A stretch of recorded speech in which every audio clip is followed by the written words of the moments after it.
have a bed, there's a ball flying towards you, and the ball has some initial momentum.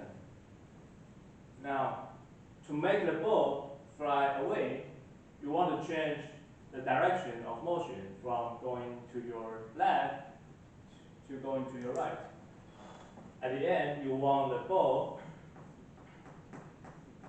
to fly toward that direction and make sure it flies long enough. To change the momentum of the ball, you need to give an impulse. So what happens is that the bat gives the ball an impulse during the time it is contacting the ball. I know it happens really fast, but because the force is big, so their product is still big enough to change the momentum of the ball. So if you write it down, the final momentum comes from the initial momentum plus the impulse that the bat gives the ball. Okay? Does this make sense to you? Good.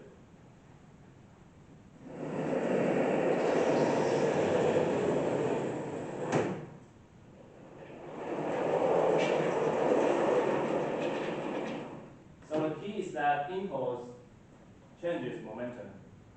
Impulse is not force, it is what changes the momentum.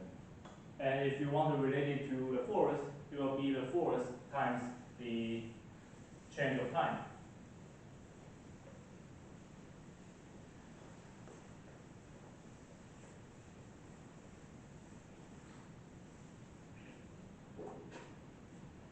Because impulse is force times velocity, we can use Newton for the force, second for the change of time. Therefore, impulse will have a unit just like Newton times time. You can write like that. People will recognize you are writing an impulse just by looking at the unit. You can convert it to the change of momentum. Momentum is mass times velocity. So if you use kilogram for mass,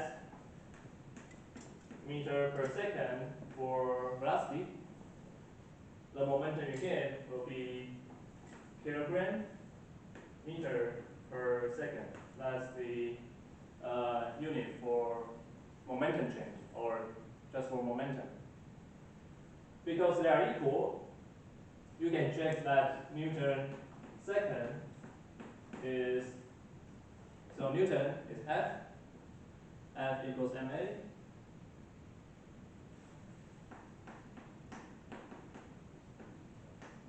So Newton is kilogram, and what's the unit for acceleration?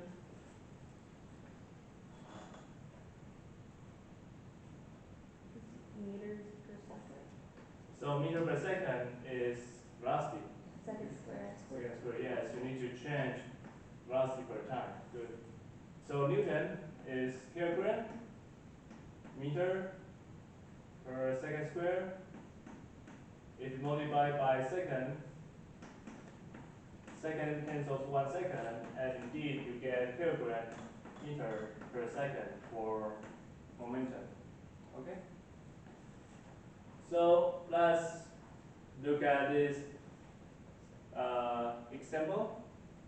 If initially the ball has momentum, let's say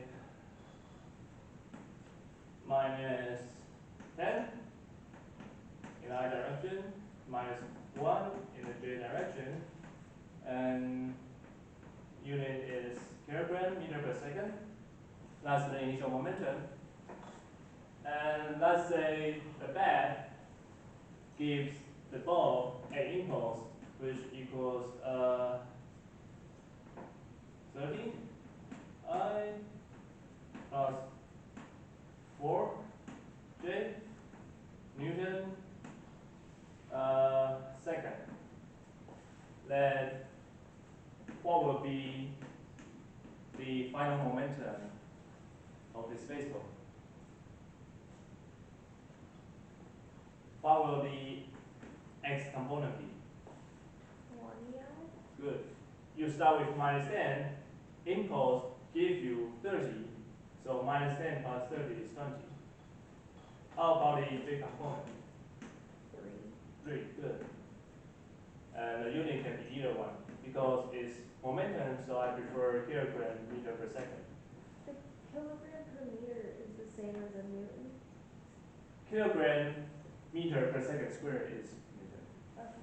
Alright? Any question here? You have a similar one in your homework?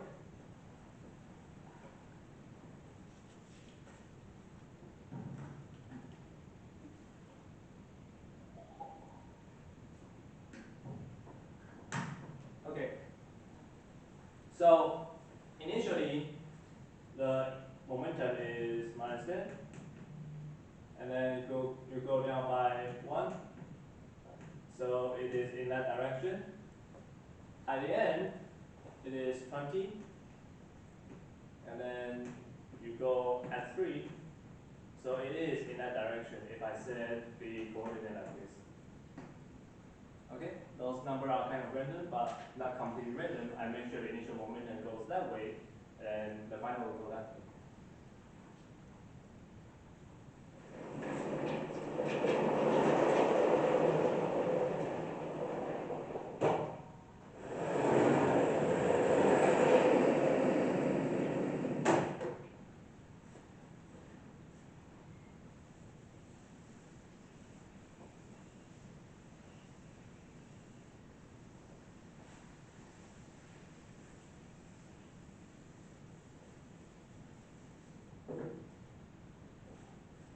So that is momentum conservation for particles.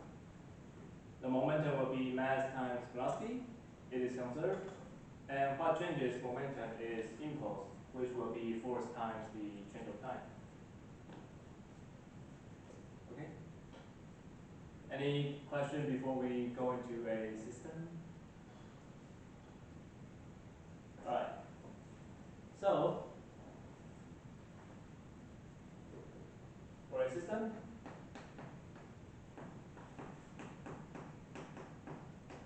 we have a bunch of particles, and the total momentum of the system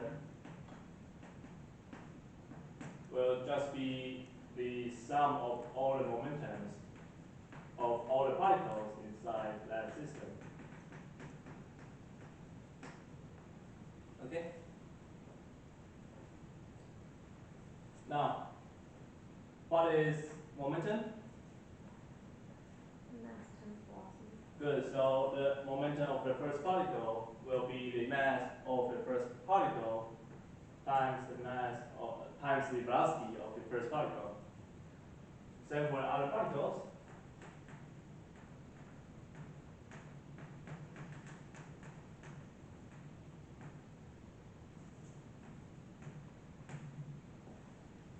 You just add it up. That's what we call total momentum. Now, do you guys remember what center of mass velocity will look like? So, center of mass is the average of position, but the more massive the particle, the more important the position. So you weight the average by their mass. Now the denominator is mass times position. You want a position, so you need to divide the denominator by a mass, and the dimension becomes the dimension of a position. So center of mass is taking the average of all the position in the system but the more heavy the particle, the more important its position. Similarly, when you look at the velocity of the center of mass, it will end up being the average of the velocity. But again, the more massive, the more important for that particle's velocity.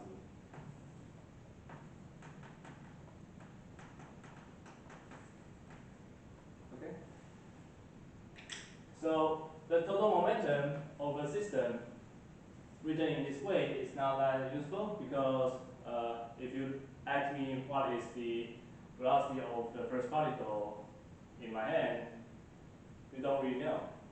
What you can observe easily for a microscopic object is the velocity of the center of mass.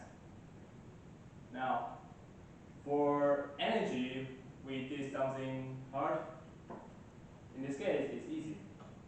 If you look at the total momentum, you'll see that it is just the denominator of center of mass velocities. So, the total momentum of a system will be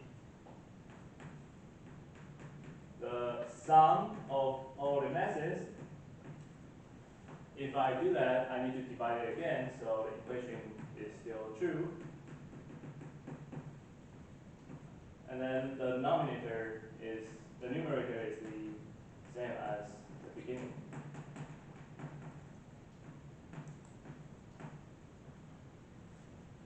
So you see, the total momentum of a system will just be the total mass times the velocity of its center of mass. Easy. The momentum of a system is like the momentum of the center of mass itself.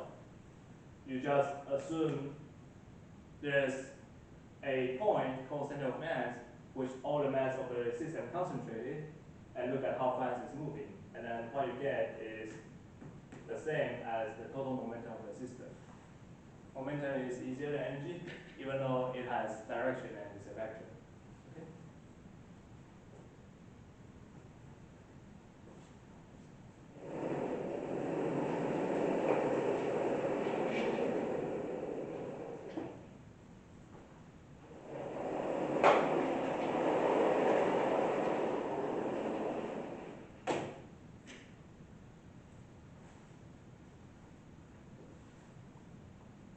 Now, how do we change the total momentum of a system?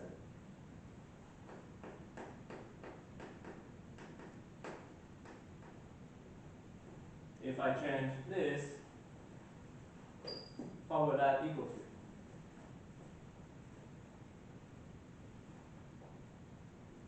The mass delta velocity for center of mass. That's very clever. Yes, because